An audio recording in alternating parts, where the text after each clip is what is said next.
Prabowo Subianto dalam pidato di sidang Majelis Umum PBB mencuri banyak perhatian, terutama dari Presiden Donald Trump, bahkan PM Israel Benjamin Netanyahu, seolah pidato tersebut mewarnai hampir seluruh pidato kepala negara dan kepala pemerintahan yang ada di PBB.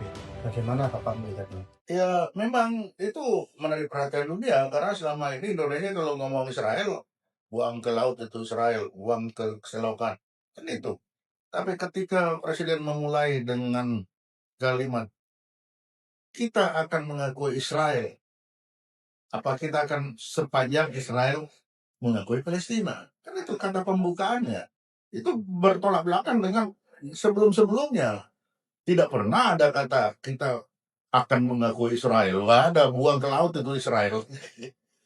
Tapi beliau memulai dengan kita akan mengakui Israel, Indonesia akan mengakui Israel sepanjang Israel akan mengakui Palestina. Jadi ada bersyarat itu, pengakuan bersyarat. Tapi yang jelas ada pengakuan, walaupun punya persyaratan.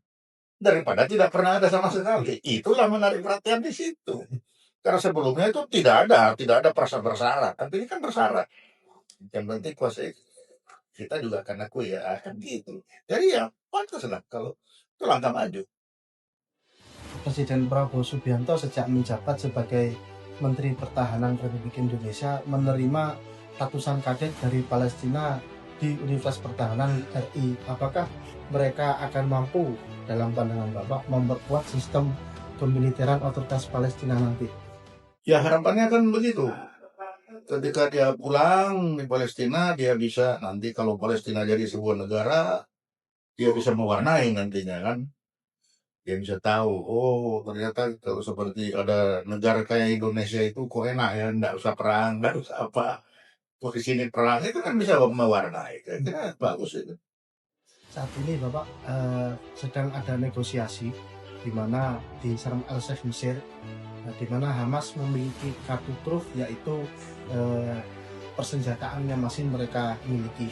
Dan jika kartu truf ini Hamas kencang menggunakannya, apakah akan mengganggu proses perdamaian yang digagas oleh Presiden Amerika Donald Trump yang juga disepakati oleh para pemimpin negara Arab dan Islam? Iya, memang itu jadi situasi yang salah satu hambatan itu Palestina itu siapa? Hamas atau yang di Ramallah itu siapa satunya? Fatah. Fatah. Nah, siapa yang mewakili Palestina ini? Palestina ini Hamas atau Fatah? Kalau dua-dua ini nggak bisa akur, ya susah Palestina akan muncul. Jadi kembali kepada Palestina. Dia harus berdamai dulu intern, baru bisa keluar. Nah, kalau si Hamas dengan senjatanya yang banyak itu sih sebenarnya tidak ada masalah sepanjang dia mau berdamai dengan si Fatah supaya ada satu yang mewakili Palestina. Tapi kalau Hamas sendiri, ini sendiri, ya susah. Siapa yang dia ribut dia berdua nanti yang lain kita cuma lihat itu dia bertempur itu untuk memperebutkan siapa sebenarnya yang harus mewakili menjadi perwakilan dari Palestina. Sebagaimana dulu kan PLO. Halo. PLO kan jelas dulu.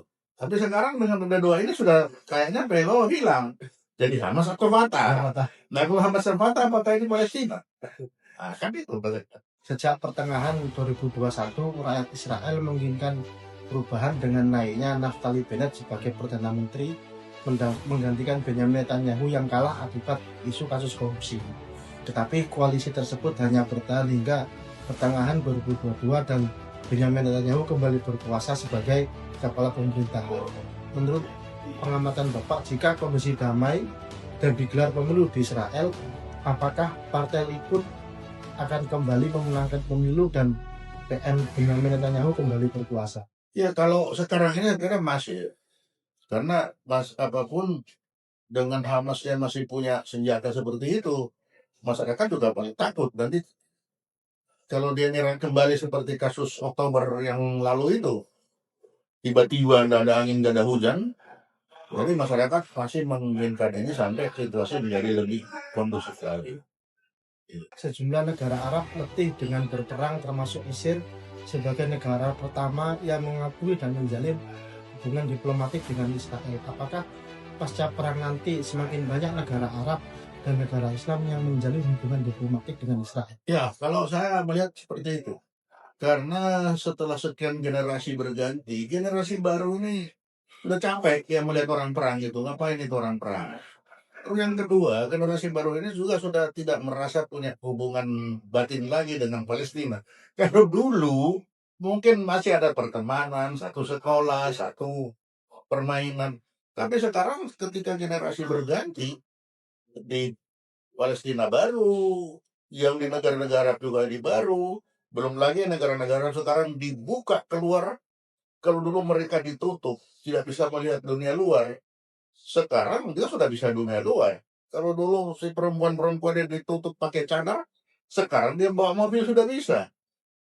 Nah ini kan sudah pasti akan mempengaruhi tentaranya. Ngapain kita perang katanya? Iya kan?